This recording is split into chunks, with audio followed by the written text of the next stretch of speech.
Class 12th। Good morning बेटा। देखिए चल रहा था हम लोगों का लेसन श्रद्धा मन। तो श्रद्धा मन में पहला जो चल रहा है, कौन तुम संस्कृत जल नीति। हम एक बार इसका रिवीजन कर लीजिएगा, उसके बाद नेक्स्ट आगे बढ़ते हैं हम लोग, ठीक है। तो श्रद्धा जो है मनुष्य प्रश्न करती है कि कौन तुम संस्कृत जल निधि तीर, सागर की लहरों के द्वारा के कहते हैं जिस प्रकार से सागर की लहरें, जिस प्रकार से सागर की लहरें अपनी तरंगों के द्वारा मड़ियों को किनारे पर फेंक देती हैं, मड़ियों को किनारे पर फेंक देती हैं, ठीक उसी प्रकार से संसार रूपी सागर की लहरों के द्वारा, उसी प्रकार से संसार रूपी सागर की लहरों के द्वारा इस निर्जन स्थान पर फेंके हुए तुम कौन हो। तरंगों से फेंकी मणि एक कर रहे निर्जन का चुपचाप प्रभा की धारा से अवश्य।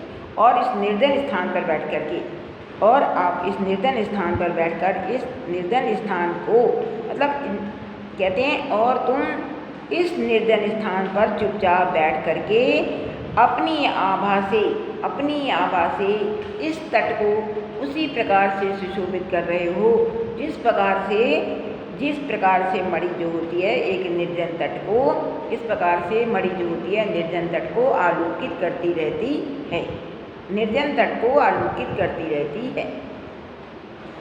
आगे देखिए, सुना ये मधु ने एक करुणामय सुंदर मौन, नहीं मधुर विशांत और एकांत जगत का सुलझा हुआ रहस्य। श्रद्धा आगे कहती है कि हे अपरिचित तुम में मधुरता, थकावट और नीरवता, तुम नीरवता से परिपूर्ण जगत के एक सुलझे हुए रहस्य की भांति प्रतीत हो रहे हो। एक करुणामय सुंदर मौन, तुम मौन रूप होकर के, तुम मौन रूप होकर के बहुत करुणा मतलब रहस्यमय हो, करुणामय हो कि नहीं देखिएगा, हे अपरिचित तुम में मधुरता, थकावट और नीरवता से परिपूर्ण हो, और तुम जगत के एक सुलझे हुए रहस्य की भांति प्रतीत हो रहे हो। मतलब सुलझे हुए रहस्य की भांति प्रतीत हो रहे हो, लेकिन तुम रहस्यमय हो क्योंकि तुम अपरिचित हो, तुम अपरिचित हो। तो एक करुणामय सुंदर मौन और चंचल मन का आलस्य, पृथ्वी भी तुम्हारी मुखाकृति जो है तुम्हारे रहस्य को सुलझा रही है। सुलझा मतलब तुम सुलझे हुए रहस्य की भांति प्रतीत हो रहे हो। तुम्हारा सुंदर और मौन रूप जो है, तुम एक करुणामय सुंदर मौन, तुम्हारा मौन और ये सुंदर करुणामय जो रूप है, करुणा से तुम्हारा सुंदर और मौन रूप जो है करुणा से भरपूर है, और चंचल मन का आलस्य, और तुम्हारे मन ने आलस्य धारण कर रखा है, और तुम्हारे मन ने आलस्य धारण कर रखा है।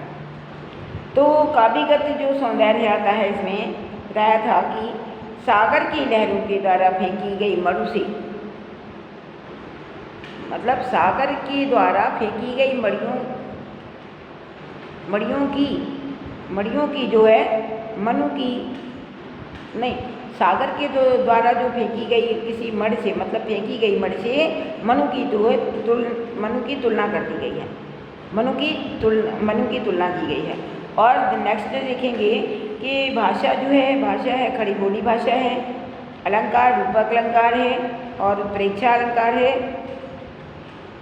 रूपक उत्प्रेक्षा अलंकार है, और इसमें विरोधाभास अलंकार है, विरोधाभास है। अब देखिएगा शब्द शक्ति आती है लक्षणा, और गुण देखिएगा, गुण आता है माधुर्य, और छंद जो होता है, छंद 16 मात्राओं का ये छंद है। श्रृंगार छंद जो होता है 16 मात्राओं का ये श्रृंगार छंद है। श्रृंगार रस, इसमें रस कौन सा है? श्रृंगार रस, ठीक है। सुना, देखिए आगे देखिए, सुना यह मनु ने मधु गुंजार, मधुकरी का सा जब सानंद, किए मुख नीचा कमल समान, प्रथम कवि का जो सुंदर छंद। मधुकरी मीन्स क्या होता है? मधुकरी मीन्स होता है भ्रमरी, जो भमरा होता है, भमरा। तो भमरा और भमरी, मधुकर और मधुकरी, मतलब स्त्रीलिंग पुल्लिंग और स्त्रीलिंग। तो कहते हैं सुना ये मन ने मधु गुंजार, मधुकरी का साथ जब साना, सुना ये मनु ने जब ये मतलब भंवरे की मधुर गुनगुन के समान, भंवरे की मधुर गुनगुन के समान जो था, इस निर्जन प्रांत में उसने ये मतलब आनंद प्रदान करने वाला, जब ये शब्द सुना, आनंद प्रदान करने वाला जब उसे लगा, मतलब उसकी जो आवाज़ थी, जो उसकी धुन थी, मधुकरी का सा जब सा आनंद भंवरे के समान उसको आनंद प्रतीत करने वाला लगा। और उसने क्या किया जाता कि ये मुख नीचा कमल समान, जो श्रद्धा थी, अपना मुख जो है किसी अनजान व्यक्ति, अपरिचित व्यक्ति होने के कारण अपने मुख को वो नीचा किए हुए थी और मुँह नीचा किए हुए पृथ्वी की ओर देख रही थी, पृथ्वी की ओर देख रही थी।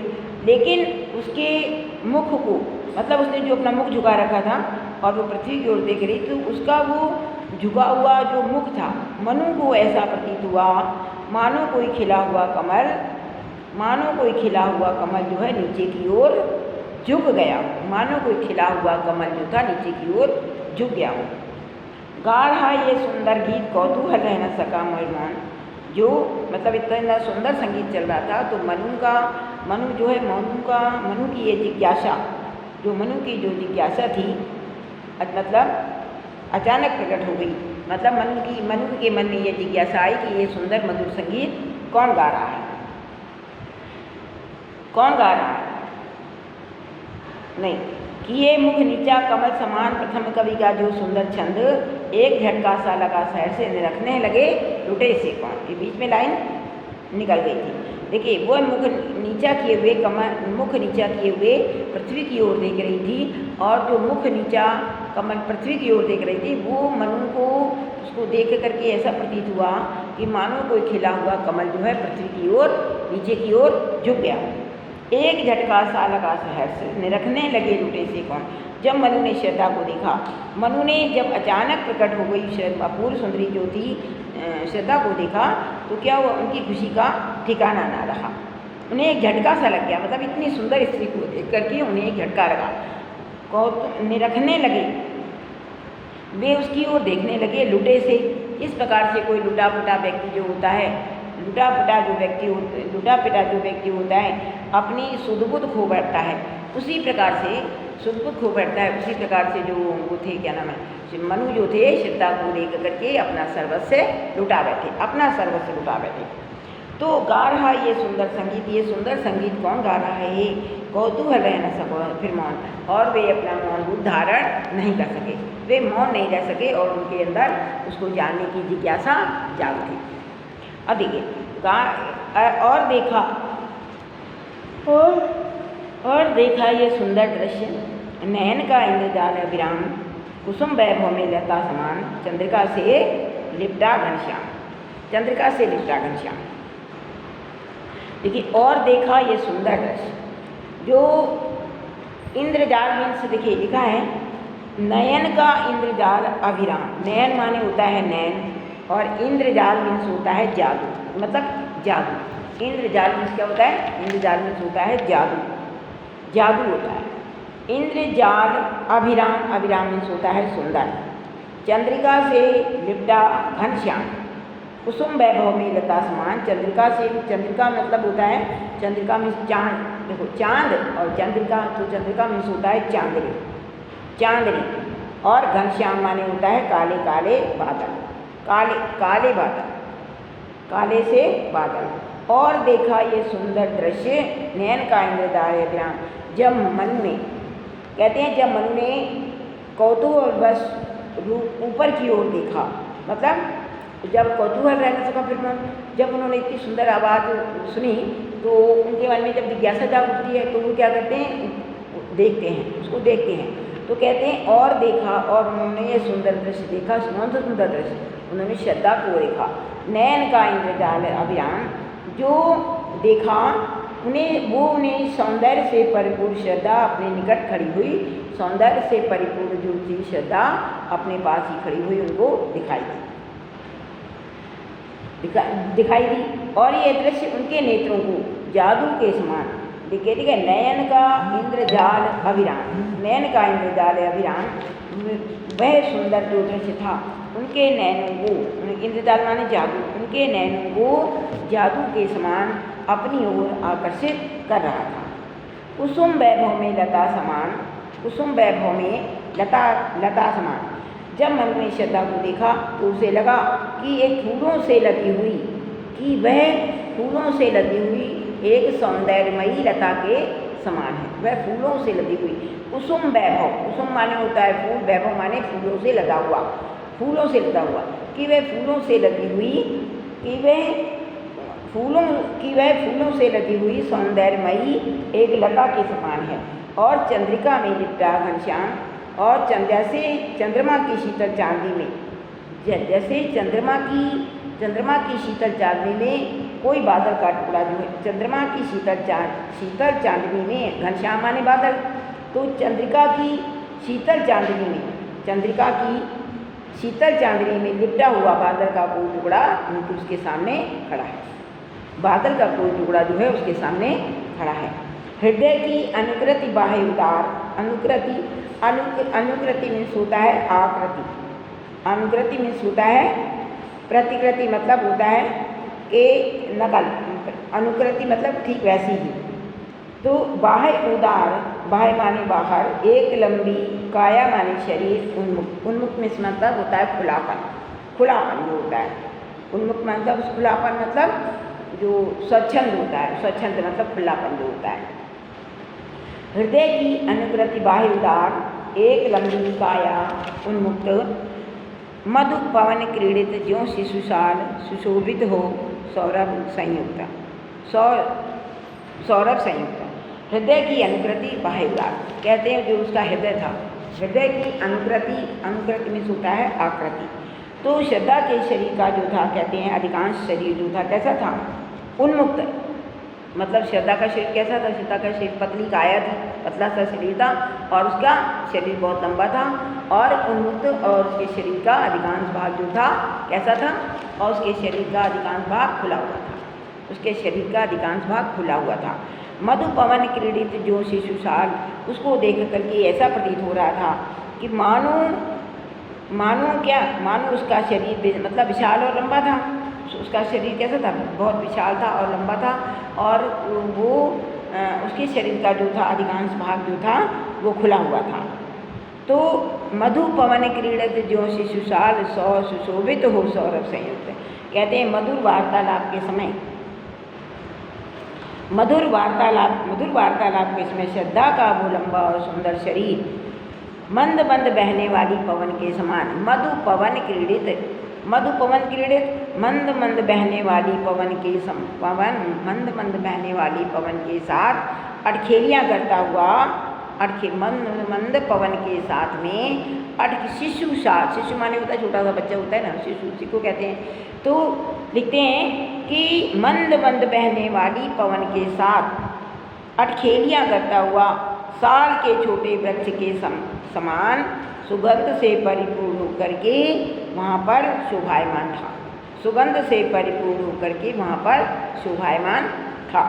मधु पवन क्रीड़ित जो शिशुशाल, सुशोभित हो सौरभ संयुक्त, कहते हैं कि मतलब उसके शरीर की सुगंधित, उसके शरीर की सुंदर और सुगंधित बहने वाली पवन के साथ में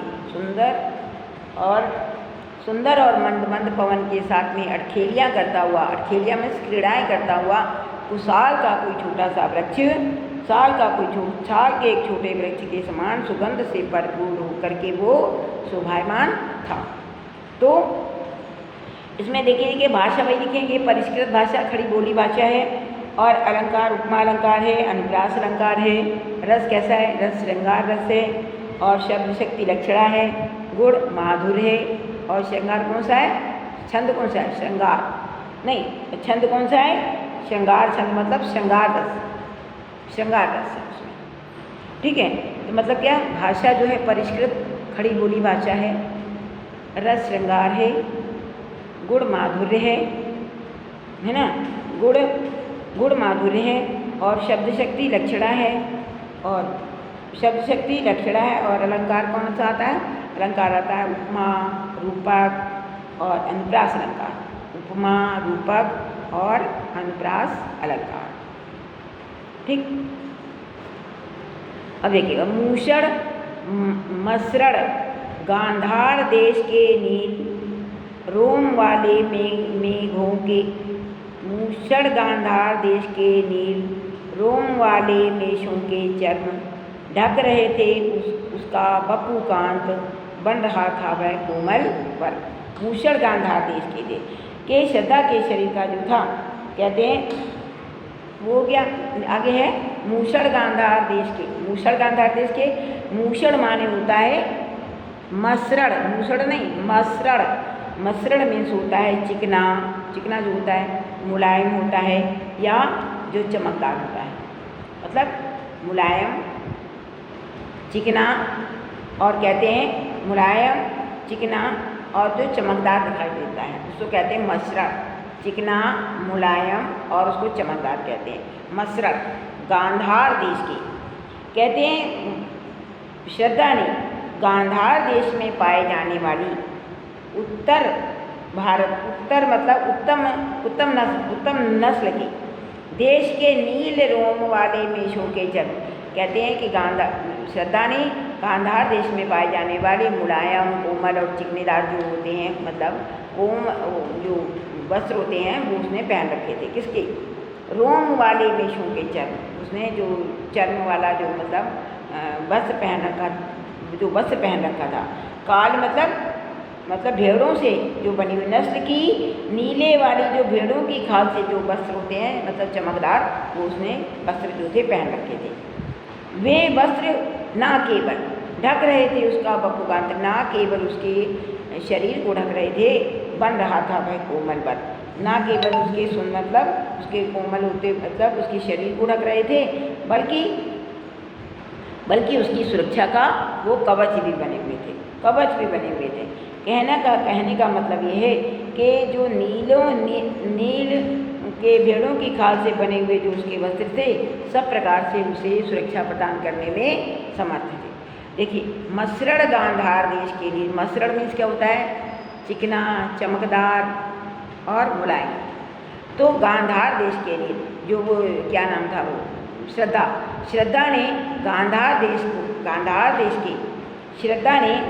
देश में पाए जाने वाले भेड़ों के खाल के चिकने और चमकदार जो वस्त्र थे वो पहन रखे थे। ढक रहे थे उसका बपुकांत, उसका वो शरीर को ही सुरक्षा देने में मतलब शरीर को ही सुरक्षा नहीं दे रहे थे, मतलब उसके शरीर को नहीं ढक रहे थे, बल्कि क्या कर रहे थे? बन रहा था वह उसकी सुरक्षा का कवच भी बने हुए थे। सुरक्षा का कवच भी बने हुए थे। तो श्रद्धा के कहते हैं इसमें भाषा कौन सी है? भाषा वही है साहित्यिक खड़ी बोली भाषा है। भाषा साहित्यिक खड़ी बोली भाषा है। और शैली कौन सी है? भाषा साहित्यिक खड़ी बोली है और भाषा साहित्यिक खड़ी बोली भाषा है।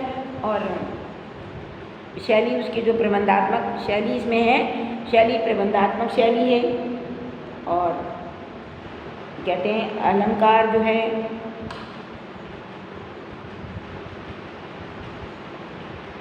अलंकार अनुप्रास अलंकार है। और रस जो है श्रृंगार रस। ठीक है, पहले क्या लिखेंगे? साहित्यिक खड़ी बोली भाषा है, शैली प्रबंधात्मक है, रस श्रृंगार है और रस जो है श्रृंगार रस है और गुण जो है गुण उसमें आता है माधुर्य रस और अलंकार अनुप्रास। ठीक, अब नेक्स्ट देखिए लिखा है नील परिधान बीज सकुमार खुल रहा वह मृदुल अधुखला अंग खिला हो ज्यों बिजली का फूल मेघ बन बीज गुलाबी रंग। एक मिनट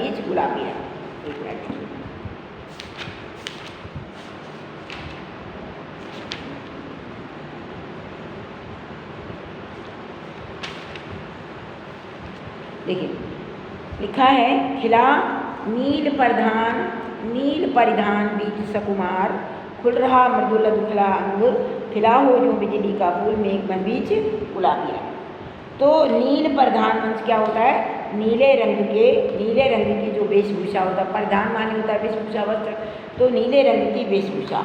और सुकुमार मीन्स होता है अति कोमल, सुकुमार मीन्स होता है अति कोमल और अति कोमल और खुल रहा मृदुल, मृदुल माने होता है मृदुल अधुखलांग, मृदुल मीन्स भी कोमल होता है। अधुखल खुला हो, खिला हो जो बिजली का फूल, मेघ मतलब बादलों के बीच में गुलाबी रंग का कोई फूल खिल गया। तो देखिए कहते हैं श्रद्धा जो है अपने शरीर का, श्रद्धा अपने शरीर पर नीले रंग का भेड़ की खाल से बने हुए वस्त्रों को धारण किए हुए हैं, जिसमें खुल रहा मृदुल अधुखला, उसमें उसके शरीर का जो भाग है कोमल और सुकोमल जो उसके अंग हैं वो दिखाई दे रहे हैं।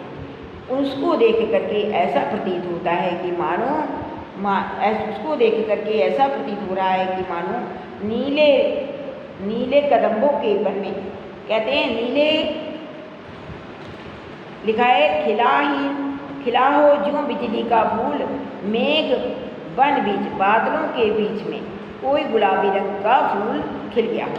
खिला हो जो बिजली का फूल, उसको देख करके ऐसा प्रतीत होता था कि मानो बादलों के वन में गुलाबी रंग का कोई सुंदर बिजली का फूल जो है वो खिल गया। कहते हैं बादलों के वन में, कहते हैं कि जैसे नीले बादलों के वन में खिला हो जो बिजली का फूल, मेघ वन बीच गुलाबी रंग, ऐसा प्रतीत होता था कि जैसे बादलों के वन में बिजली कोई एक बिजली का फूल जो था, मतलब बिजली का गुलाबी रंग का, मेघ वन बीच गुलाबी रंग का कोई बिजली का फूल आकर के खिल गया हो। मतलब बादलों के बीच, नीले बादलों के बीच में, देखिएगा नीले बादलों के बीच में लिखा है खिला हो जो बिजली का फूल, खिला हो जो मतलब ऐसा प्रतीत होता था कि मानो बादलों के बीच में गुलाबी रंग का, मेघ वन बीच गुलाबी रंग, बादलों के वन में गुलाबी रंग का कोई बिजली का फूल आकर के खिल गया। ठीक, कहते हैं और वह मुख पश्चिम के व्योम बीच जब घिरते हों घनश्याम, अरुण रवि मंडल उनको भेद दिखाई देता हो अविराम। कहते हैं श्रद्धा का वह कांतिमय और लालिमा युक्त जो श्रद्धा का ओह वह मुख, कहते हैं और उसका वो जो मुख कैसा लगता था, पश्चिम के व्योम मीन्स होता है, व्योम मीन्स क्या होता है, आकाश। तो श्रद्धा का वह कांतिमय मतलब वो चमकदार, मतलब कांति मीन्स चमक, और जो लाल मुख था, मुख काले रंग के बादलों से घिरा हुआ था, उसको देख करके ऐसा प्रतीत हो रहा था मानो संध्या के समय अरुण रवि मंडल उनको भेद दिखाई देता हो छविधाम। मानो संध्या के समय पश्चिम की ओर आकाश में काले बादल घिराए, मानो पश्चिम की ओर से आकाश में काले बादल घिराए, और जो लालिमा युक्त जो सूर्य है बादलों को भेद करके, लालिमा युक्त जो सूर्य है बादलों को भेद करके आकाश में सुशोभित हो रहा, मानो मतलब लालिमा युक्त जो सूर्य है काले बादलों को, मानो लालिमा युक्त जो सूर्य है काले बादलों को भेद करके आकाश में सुशोभित हो रहा। और वह मुख पश्चिम के व्योम बीच जब घिरते हों घनश्याम, अरुण रवि मंडल उनको भेद करके दिखाई देता हूँ छविता। अरुण रवि मंडल उनको भेद करके, मतलब उनको बादलों को भेद करके, लालिमा युक्त जो सूर्य है बादलों को भेद करके, मतलब छट करके आकाश में सुशोभित हो रहा। ठीक है, अब देखिए यहाँ पर जो कवि ने अलौकिक असीम सौंदर्य का वर्णन किया है। भाषा खड़ी बोली भाषा है, अलंकार जो है उत्प्रेक्षा अलंकार है। जहाँ पर मानो आ जाता है तो ये समझ लीजिएगा कि मतलब क्या आता है, उत्प्रेक्षा अलंकार। तो उत्प्रेक्षा अलंकार जो है उत्प्रेक्षा अलंकार है, रूपक अलंकार है। ठीक है, और शब्द शक्ति अमिधा और लक्षणा है, गुण माधुर्य है, और ये 16 मात्राओं का एक छंद है। और रस कौन सा चल रहा है इसमें, रस चल रहा है इसमें श्रृंगार रस चल रहा है इसमें श्रृंगार रस। ठीक है, श्रृंगार रस चल रहा है। अब इसमें ये देखिएगा, एक आपकी ये लिख दिया होगा, देखिए नील परिधान बीच खुल रहा मृदुल अधुखला, उपर्युक्त पद्यांश के कवि और कविता का नाम लिखिए। कवि और कविता का नाम लिखिए। कवि का नाम क्या है इसमें? जयशंकर प्रसाद जी। और कविता का नाम क्या है? श्रद्धा मनु हो गया। रेखांकित पंक्ति की व्याख्या कीजिए। मेघ बन बीच गुलाबी रंग, खिला हो जो बिजली का फूल, उसका शरीर जो था, कहते हैं क्या कहते हैं? मेघ बन बीच गुलाबी रंग, बादलों के वन में उसका जो शरीर था इस प्रकार से प्रतीत हो रहा था, खुला हुआ जो अंग था इस प्रकार से प्रतीत हो रहा था मानो मेघ बन बीच, बादलों के वन के बीच में कोई गुलाबी रंग का फूल आकर के खिल गया। ठीक, बिजली के फूल से क्या तात्पर्य होता है? कहते हैं, देखिएगा, बिजली के फूल से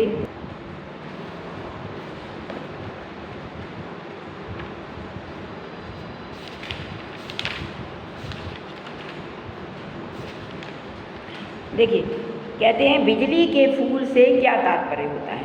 तो बिजली के फूल से का तात्पर्य होता है कि श्रद्धा का आकर्षक और सुंदर शरीर, मतलब श्रद्धा का आकर्षक और गौर वर्ण से जो गोरा रंग है से सुंदर शरीर से तात्पर्य है कि बिजली का फूल, काले बादलों के बीच में कोई बिजली का सुंदर फूल खिल गया। बिजली कैसी होती है? सफ़ेद।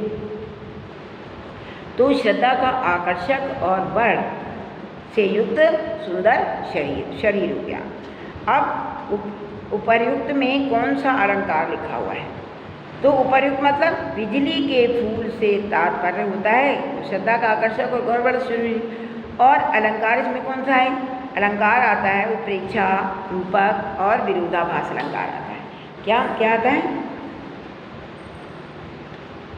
मतलब उसमें आता है उत्प्रेक्षा अलंकार, रूपक अलंकार एंड विरोधाभास अलंकार। उत्प्रेक्षा, रूपक एवं विरोधाभास अलंकार आता है। विरोधाभास अलंकार है, ठीक है। अब देखिएगा, इसमें लिखा है रेखांकित अंश की, इसमें व्याख्या वही लिखा है, मेघ बन बीच गुलाबी रंग। मेघ बन बीच गुलाबी रंग मतलब जो श्रद्धा का जो मेष के, मतलब उसने भेड़ों के खाल के जो उसने वस्त्र धारण कर रखे हैं और उसकी वेशभूषा जो है किस प्रकार से प्रतीत हो रही है? बादलों मानो बादलों के वन के बीच में गुलाबी रंग का कोई बिजली का फूल आकर के खिल गया। ठीक है, कोई बादलों के बीच में आकर के गुलाबी रंग का कोई फूल खिल गया। अब देखिएगा, जो एक हमने पहले भी पढ़ाया था, बीती विभावरी जागरी, अंबर पनघट में डुबो रही, तारा घट उषा नागरी। देखिए, इसमें लिखा है पाठ का शीर्षक और कवि का नाम। पाठ का शीर्षक क्या है? गीत। और किसने कवि का नाम क्या है? जयशंकर प्रसाद जी। तो रेखांकित अंश की व्याख्या कीजिए। लिखा है बीती विभावरी जागरी, मतलब एक सखी जो है दूसरी सखी से कह रही है कि रात बीत चुकी है, हे सखी रात बीत चुकी है, अब तुम्हारे उठने का समय हो गया है, अब तुम उठ जाओ। अंबर पनघट में डुबो रही, तारा घट उषा नागरी। अंबर रूपी पनघट में, अंबर रूपी पनघट में तारा रूपी घड़े को नहीं, अंबर रूपी पनघट में उषा रूपी चतुर्नायिका तारा रूपी घड़े को डुबो रही है। तारा रूपी घड़े को डुबो रही है। ठीक, अच्छा, अब है इस कविता में कौन सा अलंकार है? कहते हैं इस कविता में है अनुप्रास अलंकार है और मानवीकरण अलंकार है। खग कुल कुल कुल सा बोल रहा, अनुप्रास अलंकार है और इसमें मानवीकरण अलंकार है। मानवीकरण अलंकार है, इसमें मानवीकरण अलंकार है। ठीक है, प्रभात के वर्णन में क्या क्या कहा गया है? प्रभात के वर्णन में क्या क्या कहा गया? मतलब प्रभात के वर्णन में प्रातःकालीन सौंदर्य का वर्णन नहीं, इसका व्यांश में नहीं, प्रभात के वर्णन में क्या क्या कहा गया है और इस काव्यांश में किस समय का वर्णन है? इस काव्यांश में प्रातःकाल का वर्णन किया गया है ना, और प्रभात काव्यांश में किस समय का वर्णन है? प्रातः समय का वर्णन और कब? प्रातःकालीन सौंदर्य का वर्णन किया गया है। प्रातःकालीन वर्णन में क्या क्या कहा गया है? तो प्रातःकालीन के आगमन पर कहा गया है खग कुल कुल कुल सा बोला, मतलब पक्षी जो हैं कलरव कर रहे हैं, पल्लवों का आंचल हिलने लगा है, शीतल मन सुगंध हवा भर दे रही है और लताएँ भी नवीन पराग रूपी रस से युक्त गागर को भर कर ले आई हैं। जो ये ऊपर के लिए नीचे चार लाइनें लिखी हैं कि खग कुल कुल सा बोल रहा, मतलब पक्षी जो हैं कलरव कर रहे हैं और पल्लवों का आंचल हिलने लगा है, लोये लतिका भी भरलाई मधुमुकल नवरस गागरी। लोये मतलब लता भी नवीन रस पराग रूपी रस से गागर को भरकर ले आई। ठीक है, प्रभात के वर्णन में हो गया। आँखों में भरे व्याघ्री से क्या तात्पर्य? आँखों में भरे व्याघ्री मतलब उससे आलस्य से तात्पर्य, उसका मेन है कि आलस्य से त्याग करने के। यहाँ पर कहते हैं कि मतलब आँखों में भरे व्याघ्री से मतलब यहाँ पर मतलब है कि तू अपनी आँखों में आलस्य को ढाल किए सो रही है। मतलब प्रातःकालीन, उसका मतलब कहने का है कि प्रातःकाल हो गया है, प्रातःकाल होने पर सर्वत्र जागरण हो गया है, इसलिए हे सखी तू अब तक सो रही है, जबकि ये सोने का समय नहीं, ये सोने का समय नहीं है। आप हे सखी प्रातःकाल हो गया है, आप उठने का समय हो गया है, इसलिए आप उठ जाओ, इसलिए आप यहाँ से उठ जाओ। तो एक हो गया नील प्रधान बीज सकमार, ये गीत का हो गया, और एक हो गया श्रद्धा मनु से आ गया नील प्रधान बीज सकमार। ठीक है, तो अब आगे हम आपको पढ़ाएंगे बेटा नेक्स्ट डे। ठीक, बाय।